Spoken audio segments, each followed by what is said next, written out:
Magandang araw mga katrabaho.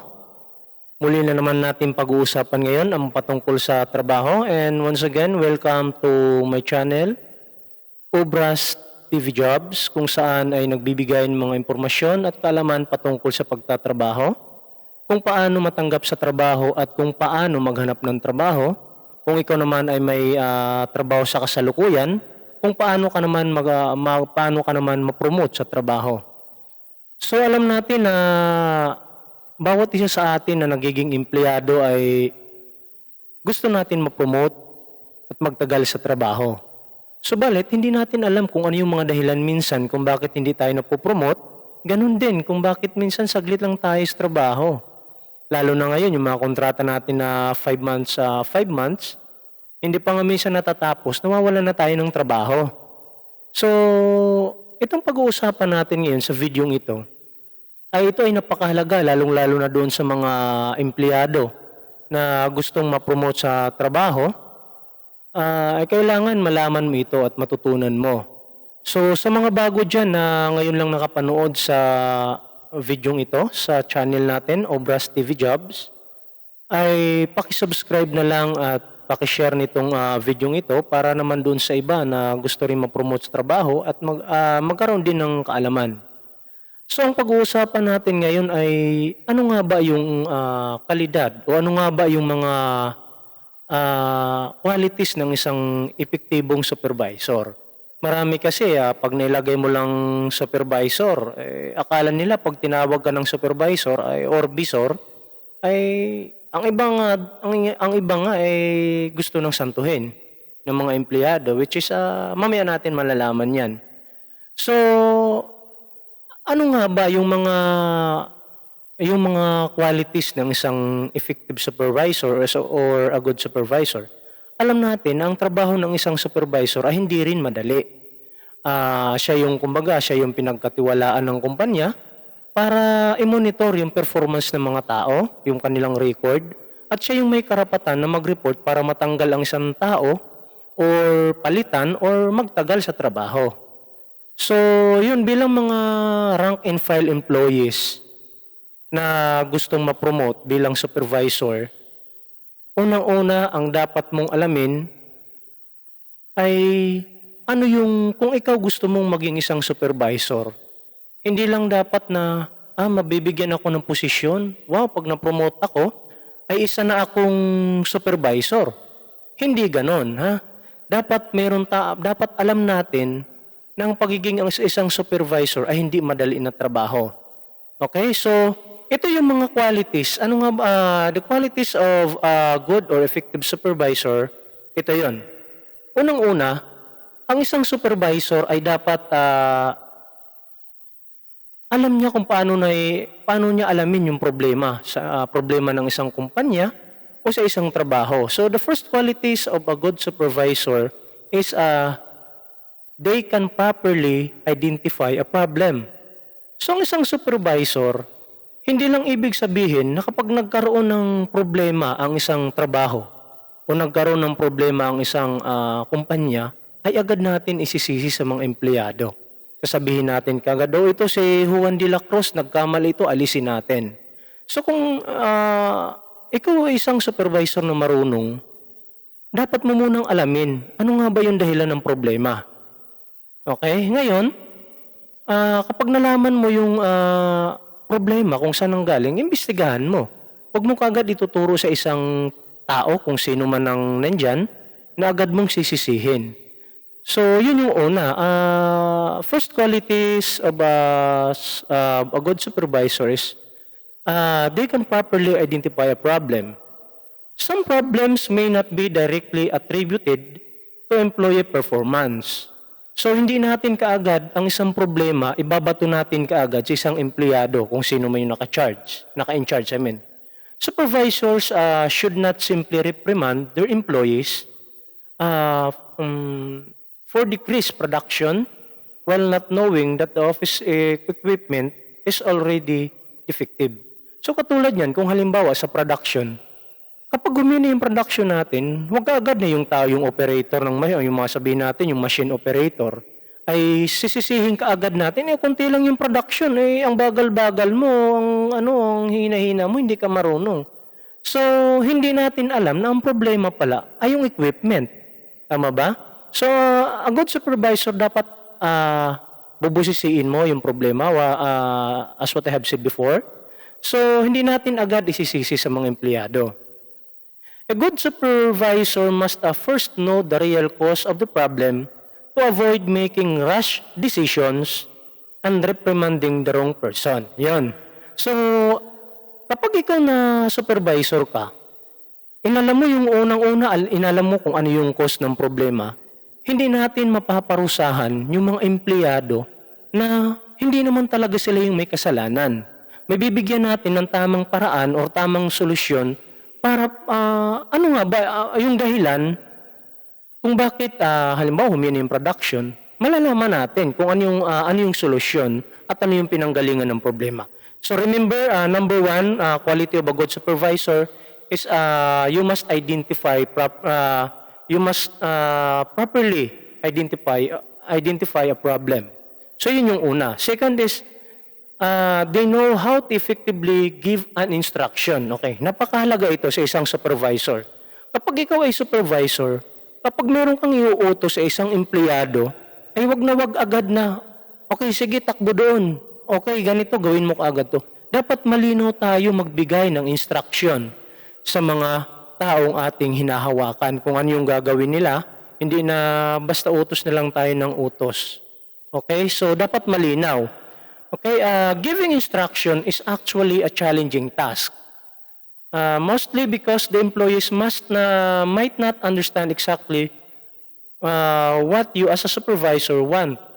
Kasi minsan, kapag nabibigyan, nauutusan natin yung, siyempre, hindi naman talaga natin maiwasan sa isang trabaho na magkamali. Okay, so tayo yung mga supervisor dyan, dapat iintindihin din natin at uunawain din natin yung ating mga tauhan na hinahawakan kapag sila ay nagkakamali, dapat tuturuan natin. Then later on, we will discuss that. So yun, lilinawin natin kapag nagbibigay tayo ng instruction sa mga tao, kung ano yung gagawin nila. Learn how to give instruction effectively by asking them to repeat what they have understood from your instruction. So kung ikaw ngayon na supervisor, nagbigay ka ng instruction, ulitin mo. Okay, ganito, sa pagpalagay natin, Juan de la Cruz. Okay, naintindihan mo ba yung sinabi ko sa'yo? Ganito yung gagawin mo, okay ba? Malinaw ba sa'yo? So para maiwasan natin yung pagkakamali, ma-minimize natin. So yun, yan ang dapat gawin pag nagbibigay ng instruction ng isang supervisor. Then ikaw naman, binigyan naman ng instruction, ikaw naman ay rank and file employee, dapat naman, kung hindi mo naintindihan, dapat sabihin mo sa supervisor para maayos yung trabaho. Okay? So, yun, uulitin natin. Or by actually showing them what to do. Ngayon, kung halimbawa, ang isang pagpalagay natin, bago lang yung tao natin, ikaw ay isang supervisor, kung hindi niya alam, ituro natin sa kanya, o ganito yung gawin mo. Okay? Para naiintindihan niya. So, yun yung pangalawa na qualities of a good supervisor. Then, ang pangatlo is, they can lead by example. So dapat, ang supervisor, hindi lang na kahit mali ka, okay lang. Ay sabihin sa mga taong hinawakan mo, ikaw lagi kang late, ikaw lagi kang absent. Paparusahan natin, ire-reprimand natin bibigyan natin ng sanction yung tao, yung mga hawak natin, paparusahan natin sila. Which is, tayo naman, yung ginagawa natin is, tayo nga laging late. Di ba? Ikaw pala na supervisor, lagi ka palang late. Lagi ka ring absent. Kaya hindi mo namumonitor ng maayos ang performance ng mga tao mong hinahawakan. Di ba? Okay, so, ikaw na isang supervisor, dapat maging modelo ka. Okay? Any effective leader, and not just supervisors, for that matter, should know how to lead his subordinates by being a good role model. So, di ba, ang supervisor dapat huwaran ka. Ngayon, kung ayaw mo sa mga tauhan mo na laging late, what I mean is syempre naman, kung isang empleyado ay laging late, talagang mapaparusahan mo, lalo na laging absent, pero Bilang isang supervisor, dapat ipakita mo rin sa mga tao mo na maging huwaran ka. Okay, maaga kang papasok sa trabaho, then isa ka na, kumbaga marunong rumespeto, then pag nagkakamali yung tao mo, kinakausap mo ng maayos. Ngayon, kung taga naman na empleyado naman yung tauhan mong hinawakan, matigas talaga ang ulo, pwede mo nang, pwede mo nang bawasan yan. Okay, so, yun. Alam niya kung paano maging huwaran sa kanyang mga taong hinahawakan. After all, you cannot supervise your employees in their task if you yourself do not even know how to create the output you want submitted. Okay, so hindi magagawa ng mga tao mong hinahawakan ang magiging maayos na trabaho kung ikaw mismo na supervisor ay hindi mo alam kung ano nga ba ang tama. Okay? So yun yung pangatlo, a supervisor must be an example in the company. So ang pang-apat is they are creative. So dapat hindi lang na ang supervisor, okay na yan. Okay na yan, sige, tama na yan. Okay, very good, okay na, tama na. Dapat ikaw na supervisor, dapat mag-iisip ka, ano ba yung ikabubuti? Ano nga ba? Halimbawa, merong isang trabaho na nakita natin na isang tao na nahihirapan, pwede naman natin turuan. Hindi na, ikaw bakit ka nakapasok dito? Hindi ka naman marunong sa trabaho. Di ba? Bakit ka ganun? Pupunayin natin. Hindi. Turuan na lang natin yung tao. Okay? Supervising is beyond giving commands. Hindi lang para mag-utos ka bilang isang supervisor. And shooting criticism. Hindi lang para punain natin ng punain yung ating mga empleyado o yung ating mga taong hinahawakan. It entails being able to guide your subordinates with your own unique style of supervision. So kung ikaw ay isang supervisor, hahanap ka ng tamang paraan. Paano mo maaayos yung mga tao? Pag nagkakaproblema, paano mo aayusin? Okay, so yun, dapat mag-iisip ka bilang isang supervisor. Some employees might need a constant pat on the back to improve their performance. Some might need constant feedback, while some might want a little guidance before they can start working on their projects. Alam naman natin sa mga supervisors dyan na kapag napanood nyo ito, alam ko naman na alam nyo to. So, kumbaga, inano lang natin, nililinaw lang natin. Tapos gusto lang natin ipaalam dun sa mga gustong ma-promote o gusto maging isang supervisor para magkaroon sila ng kaalaman kung paano nga ba maging isang supervisor. So sa mga taong hinahawakan natin, iba-iba ang attitude. Meron talagang mga empleyado na gusto nila sa tuwing may nagagawang trabaho ay i-appreciate natin. Meron naman yung kailangan nating i-encourage yung ibang mga tauhan na hinahawakan natin. At ang iba naman ay kailangan nating i-guide. So, hindi lahat. Huwag nating sabihin na kapag isang empleyado nakapasok sa trabaho, ay o kaya sa isang posisyon na hinawakan niya, yung mga rank and file natin ng mga empleyado, ay okay na yan. No. Makikita pa rin natin na mayroong magaling, pero mayroon siyang weakness. Na minsan kailangan nating i-guide, tapos pag wala tayong appreciation sa kanya, ay parang nawawalan siya ng gana sa trabaho. Nangyayari yun. At yung iba naman bara-bara pa nga kaya gusto nilang mapansin. So bilang isang supervisor, dapat alam natin yan at napapansin natin yan sa mga tauhan natin na wala namang mawawala sa atin kung i-appreciate natin yung mga tauhan natin na nakikita natin na yun yung gusto nila. So yun, ang supervisor, hindi lang para tawagin tayong supervisor at tawagin tayong sir or boss or ano man yan, kailangan maging rin tayo, maging creative din tayo. Okay? So, yun yung pang-apat. Ang pang-lima ay dapat ang supervisor ay parihas. Ibig kong sabihin, kung halimbawa, ang isang mong tao na hinahawakan talaga namang mali ang ginagawa, tapos nagkakaproblema tong isa dahil sa ginagawa nitong sabi pa nga ay malapit sa iyo. So, hindi tama 'yon. A good supervisor must be fair. A supervisor must be fair in treating his subordinates. If employee A receives, yung pag nagbibigay tayo ng trabaho, o nagbibigay tayo ng responsibilities sa isang tauhan na hinahawakan natin. Dapat, kung anong binigay natin sa kabila o sa isang tao natin, ganoon din ang ibibigay natin sa isa. Huwag naman yung kumbaga, pinabuhat mo to ng 100 kilo. Yun na lang laging binubuhat. Yung isa naman, tigsa 10 kilo lang ang binubuhat. Pareho naman ang trabaho nila. Pareho naman yung kanilang sahod. 'Di ba? So hindi pantay. So ang supervisor dapat fair ka. Okay? Kung meron talagang nagkamali, mali. Pero yung isa kung tama naman, tama siya. Huwag nating mamaliin yung tama at huwag nating itatama yung mali. Okay? Kung sino yung kamali, siya 'yon. Kung sino yung tama, siya 'yon. Okay? Maging fair tayo para yung mga tao nating hinahawakan hindi magulo. Dahil kapag hindi tayo fair sa mga tao natin, tayo ang babalikan ng mga ating mga hinawakang mga subordinates natin. Tayo ang babalikan ng mga yan. Okay? So, yun ang supervisor. Dapat fair sa mga tao. Ito yung pang-anim at ito yung last. Okay? They know how to motivate their subordinates. Ito na yung sinasabi ko kanina. A supervisor must know how to boost his employees. Self-esteem and know that each employee contributes to the continuing success of the company.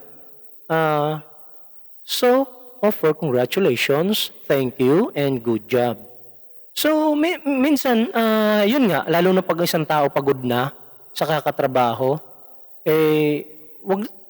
bilang isang supervisor, huwag tayo masyadong, kumbaga, straight. Ibig sabihin, palibhasa supervisor tayo, mas napaka-stricto natin sa ating mga tao na hinahawakan. Pag mali talaga. Okay, dito lang sa tama tayo. Kasi ito, si ganito, masipag ito. Hindi natin alam, tayo lang palang binabantayan ng supervisor. 'Di ba? So, kung yung mga tao natin ay nakikita natin na may problema, o lalong-lalo na kung halimbawa mga pagod na, dapat encourage natin sila or what I mean, yung bibigyan natin sila ng maging proud tayo sa kanila para naman maibsan naman yung kanilang kapaguran. Halimbawa, itong tao na to ay napakasipag. So, wow, ang galing mo. Congratulations, salamat ha. Hindi yung, ang tinitingnan lang natin bilang isang supervisor ay, sige, mali ka, mali. Hindi natin tinitingnan yung mga magagandang ginagawa ng ating mga subordinates. So, kailangan din natin bigyan sila ng appreciation, pasalamatan natin sila sa tuwing may ginagawa naman sila na talagang maayos naman. Alam naman natin ang isang empleyado pag nagkakamali, pinaparusahan. Pero pag meron naman sanang ginagawang tama, dapat i-appreciate din natin, i-congratulate natin at kumaga pasalamatan din natin sila. Dahil yung simpleng salita na ikaw na supervisor nagbibigay ng ganon sa mga subordinates mo, magiging masaya yung mga rank and file employees na nasa sayo. 'Di ba? Pero kung yung isang supervisor ay malupit sa mga tao, ang gusto siya ay gawing Diyos, siguradong walang mangyayari sa'yo. Magkakagulo ang mga tao mo, and then, ikaw yung babalikan. Okay? So, ulitin ko yung mga qualities ng isang good supervisor or qualities of a good supervisor. First is they can properly identify a problem. Ibig sabihin, yung supervisor dapat alam niya kung ano yung dahilan ng problema. Hindi kagad natin ibabato o sisisihin natin yung mga empleyado or yung mga tao lalong-lalo na nung nandun naka-in charge. So alamin muna natin yung problema bago tayo magbigay ng what I mean is bago tayo magbaba ng parusa kung sino man yung dapat. So yung pangalawa, they know how to effectively give an instruction. Dapat pag nagbigay ng instruction ay malinaw sa mga tao at yung tatanungin natin empleyado kung naintindihan para hindi nagkakamali sa trabaho. Yung pangatlo, they can leave example. Ang isang supervisor ay dapat role model o dapat ikaw ay isang halimbawa para gayahin ka ng mga tao mo. Okay? Ang pang-apat, they are creative. Dapat mag-iisip din yung isang supervisor kung paano mapapaganda yung samahan, paano magiging maayos yung trabaho. So lahat-lahat yan, paano mo aalagaan yung mga tao mo, kumbaga. So yun yung pang-apat, they are creative. Yung pang-lima, they are fair. Dapat ang supervisor ay parihas, walang kinikilingan. Kung may nagkamali, mali ka talaga. Kung ikaw ay tama, tama ka talaga. Kaya pag nagbigay ka ng trabaho, dapat parihas para hindi nag-aaway-away yung mga tao. And then the last, pang-anim, they know how to motivate their subordinates. Okay, ang supervisor, kapag nakita mo na may problema yung isang tauhan mo, malay mo, may problema sa bahayan or alam mo na kung ano yung nagiging problema sa tao mo, dapat alam mong i-motivate siya tapos makikita mo na willing naman talagang matuto, mag-improve yung trabaho niya, pero meron siyang hindi alam, dapat ikaw na supervisor, ituro mo. Huwag mo ipagkait yung kaalaman mo sa mga tao. Dapat alam natin paano natin encourage yung tao, paano natin sila i-mold bilang isang empleyado at maging katulad din sa'yo na na-promote kung ikaw ay supervisor. So, yun lang mga katrabaho. I hope na itong simpleng pinag-usapan natin sa video ito, qualities of a good supervisor, ay kapupulutan nyo ng konting kaalaman, lalong-lalo na kung gusto nyo ma-promote. Okay, sa mga bago lang dyan at ngayon lang nakapanood sa video ito, paki-click na lang ng subscribe and then yung bell button para ma-notify ka kapag meron tayong bagong video. Okay, maraming salamat sa inyong lahat sa panonood ng video ito. Ulitin ko sa inyo, lamang ang may alam. Salamat. Bye-bye.